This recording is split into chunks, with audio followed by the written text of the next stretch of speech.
Selamat datang dan selamat menikmati.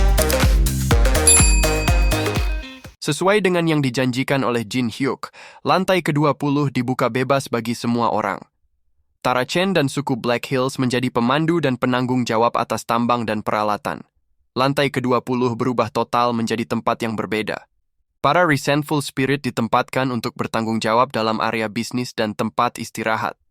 Lantai ke-20 menjadi sebuah kota yang baru, kota tambang Peyton.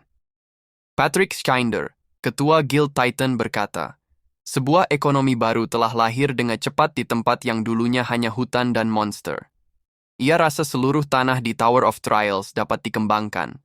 Player Unknown berkata, apakah kamu tahu kalau semua ini tidak diprediksi sebelumnya? Dan semua ini bisa terjadi karena satu orang player saja. Mari bersiap untuk pergi, dirinya harus menemui Kang Jin Hyuk. Saat tiba di markas Guild Black Crow, Jin Hyuk melihat ada banyak keramaian di sana. Sekretaris Kim langsung bersujud menangis terharu melihat Jin Hyuk. Sekretaris Kim mengatakan, kalau kita dihujani oleh telepon dan undangan dari guild di seluruh penjuru dunia, kita kekurangan sumber daya manusia. Jin Hyuk menyarankan agar menggunakan si kembar saja untuk membantu, tapi Sekretaris Kim menolaknya. Jika si kembar yang turun tangan, keadaannya akan semakin buruk daripada sebelumnya. Jin Hyuk menjanjikan Sekretaris Kim bonus 20 kali gaji, meminta Sekretaris Kim untuk bertahan sebentar saja. Sekretaris Kim dengan full senyum menerima tawaran Jin Hyuk. Akhirnya mereka semua tiba di gudang penyimpanan Guild Black Crow. Ternyata Magic Crystal Jin Hyuk tidak hanya disimpan di stasiun radio, tapi juga di brankas milik Guild Black Crow. Semua Magic Crystal itu berasal dari penghuni tower ditumpuk di tempat itu. Alice pun bertanya kepada Jin Hyuk, mengapa Jin Hyuk tidak menggunakan mereka sama sekali?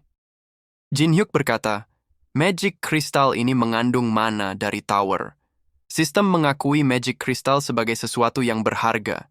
Itulah mengapa penghuni tower dapat membayar dengan Magic Crystal untuk dapat keluar dari tower. Dirinya menyimpan ini semua karena suatu hari pasti akan berguna. Tidak ada yang salah dengan berjaga-jaga. Tiba-tiba, Sekretaris Kim memberitahu Jin Hyuk kalau ketua Guild Titan dari Amerika ingin bertemu dengan Jin Hyuk. Pada awalnya, Jin Hyuk menolak permintaan itu mentah-mentah, tapi setelah melihat apa yang ditunjukkan oleh Sekretaris Kim, Jin Hyuk berubah pikiran. Sebuah mobil menghampiri Jin Hyuk, turun Patrick memperkenalkan dirinya dan berkata, dirinya tahu bagaimana negara ini memperlakukan Jin Hyuk dengan buruk. Amerika Serikat tidak akan berani melakukan hal semacam itu. Bagaimana jika Jin Hyuk pindah saja ke Amerika Serikat? Jin Hyuk berpikir, ia tidak tahu siapa orang itu, dan ia akui orang itu punya nyali. Dirinya sudah lama tidak menggunakan identitas sebagai unknown, dan sekarang seseorang berpura-pura menjadi dirinya. Jin Hyuk menggunakan Eyes of Gluttony untuk mengecek identitas orang itu, tapi gagal dan berbalik melukai Jin Hyuk. Dari kejauhan Prey bersiap menghampiri Jin Hyuk, tapi ditahan oleh Alice, karena Alice tidak melihat sinyal dari Jin Hyuk. Unknown memerintahkan Patrick untuk menjauh. Jin Hyuk berkata, kamu adalah Unknown yang palsu. Siapa kamu sebenarnya? Unknown berkata, ia sedikit kecewa karena Jin Hyuk tidak mengenali dirinya. Padahal dirinya selalu baik kepada Jin Hyuk. Ia biasanya dipanggil dengan nama ini. Jin Hyuk semestinya tahu yang ini, Horned Owl. Jin Hyuk langsung teringat kalau Horned Owl adalah salah satu penontonnya saat dia streaming. Sepertinya Horned Owl sama seperti The Ones, seorang administrator tower juga. Sebelum Teresa menaiki pesawat, dia bertanya, apa yang akan Yusong lakukan sekarang? Yusong menjawab, dirinya akan masuk ke dalam tower. Ia hanya akan terlibat konflik jika terus diam di sini. Ini waktu yang tepat untuk bertemu masternya dan berlatih. Teresa berkata, baiklah kalau begitu. Ia tidak ingin Yusong menderita karena dirinya, sampai bertemu lagi di tower. Setelah Teresa pergi, muncul Jin Hyuk sembari berkata, teman, ikutlah denganku. Tidak, ikutlah dengan kita. Ini akan sangat menyenangkan. Horned Owl, salah satu penonton Jin Hyuk yang selalu merequest Jin Hyuk untuk mencoba makanan aneh saat streaming. Itulah mula asal Jin Hyuk menjadi penasaran dengan makanan dari tower.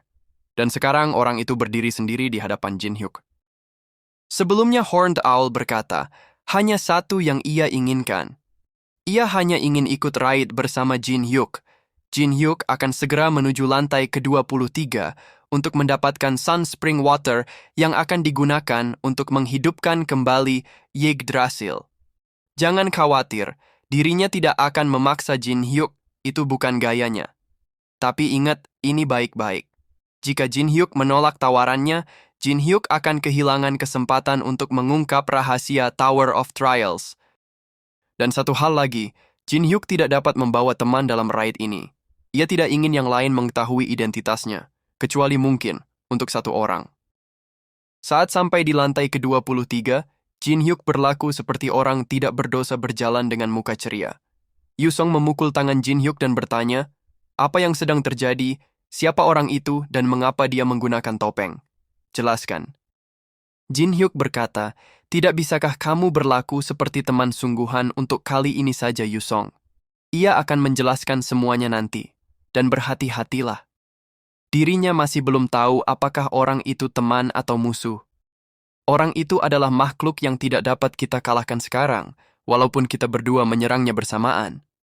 Saat Yusong sedang berpikir semua perkataan yang Jin Hyuk baru saja katakan, Hornet mendekati Yusong secara close-up, membuat Yusong risih. Tidak berapa lama, sampailah mereka di The Valley of Eternity. Jin Hyuk mengatakan, kita membutuhkan kunci menuju labirin jika ingin mendapatkan The Sun Spring Water. Muncul monster undying ironclad octopus. Jin Hyuk menjelaskan kalau kuncinya ada di salah satu tentakel. Horned Owl duduk di pinggiran sambil berkata, menonton langsung memang lebih seru. Eminence Cathedral. Alice mengajak Casey untuk melakukan ritual Divine Possession. Alice melakukan itu hanya untuk memenuhi permintaan Jin Hyuk. Akhirnya Gabriel dari Eden berhasil merasuki Casey sepenuhnya. Karena divine power-nya terlalu kuat, Alice menjadi risih dan mengajak Gabriel pergi keluar jalan-jalan. Gabriel kagum dengan dunia manusia yang meriah dan penuh dengan makanan. Gabriel memakan semua makanan yang ditemuinya tanpa jeda sama sekali. Saat Alice merasa sudah waktunya, dia menarik makanan Gabriel dan memberikan surat titipan dari Jin Hyuk yang berisi informasi Necronomicon. Saat Gabriel membuka dan membacanya, dia merasa kalau informasinya agak sedikit tidak jelas. Jin Hyuk sudah memberitahu Alice sebelumnya kalau dia hanya akan memberi informasi sedikit mungkin agar Gabriel terus penasaran. Si Gabriel mengatakan sangat sulit dengan informasi yang ada. Eden menginginkan kenaikan disciple karena internal konflik yang terjadi. Sebanyak ini tidak akan cukup untuk mencegah mereka mengambil Teresa. Alice berkata, itu masalah kalian. Dirinya tidak tahu kapan petunjuk selanjutnya dikirim. Gabriel berkata, jika itu yang kamu lakukan, dirinya tidak punya pilihan lagi. Alice, kamu ada perasaan terhadap Kang Jin Hyuk bukan? Wajahmu yang berubah setiap kali membicarakan Jin Hyuk, mengungkapkan segalanya. Dirinya juga terkenal di Eden sebagai Cupid. Bagaimana dengan ini? Alice terus mendapatkan petunjuk Necronomicon dari Jin Hyuk, dan ia akan memberikan Alice Apple of Eternal Oath. Jika Alice membagi apel ini dengan Jin Hyuk, kalian berdua akan terikat cinta selamanya. Bahkan sistem tidak dapat memisahkan kalian setelah apelnya dimakan. Jadi bagaimana, bukankah ini sepadan demi cinta? Sambil memasak, Jin Hyuk berkata, tidakkah kalian tahu kalau Ironclad Octopus rasanya sangat enak, tapi membunuhnya sangat menyusahkan? Sekarang kita berada di sini. Kita tidak dapat keluar sampai labirinnya diselesaikan. Bukankah lebih baik kalau kita saling mengenal satu sama lain? Beritahu kami tentang kamu, apa itu administrator. Jangan lupa untuk subscribe, komen, like, dan share-nya ya teman-teman, supaya tidak ketinggalan konten menarik Mimin selanjutnya. Thank you.